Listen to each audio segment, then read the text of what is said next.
Ik zit weer op diezelfde stoel, zelfde kraak in die hoofd, zelfde schaamgevoel. Rekeningen op die ijskast met een magneet. Maar ik check net mijn phone, scroll mijn dromen weg discreet. Mijn pa vraagt, is hij oké? Hoor die draad, ik lach het af, maak een grap, zin in, maar niks kwaad. Maar het is halfpad waarheid, halfpad scherm. Ik bouw een muur met mijn woorden en ik noem het humor ferm. Ik praat zachter en die pam zit daar zijn schadi.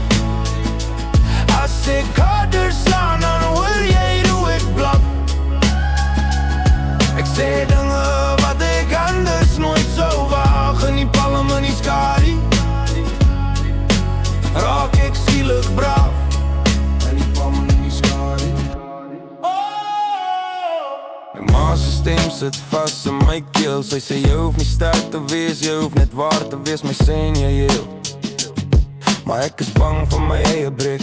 Zo ik rap het al verzong, zodat niemand zien ik smik.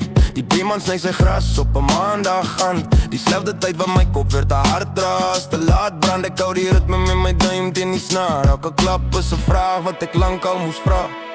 Al klaar. Ik praat zachter en die pam zit daar zijn schadi. Als ik harder sla, dan hoor jij hoe ik blaf. Ik zeg dingen wat ik anders nooit zou wagen. Die palmen me niet schadi. Raak ik zielig braaf. En die palmen me niet schadi. Als ik stil raak, hoor je alles wat ik mis. Elke asem is aanhalingsteken. Halfpad gebed, halfpad glijs. Ik heb nooit geleerd om maar te bang te wees. Zo ik fluister het er neer, hoe heb iemand lees.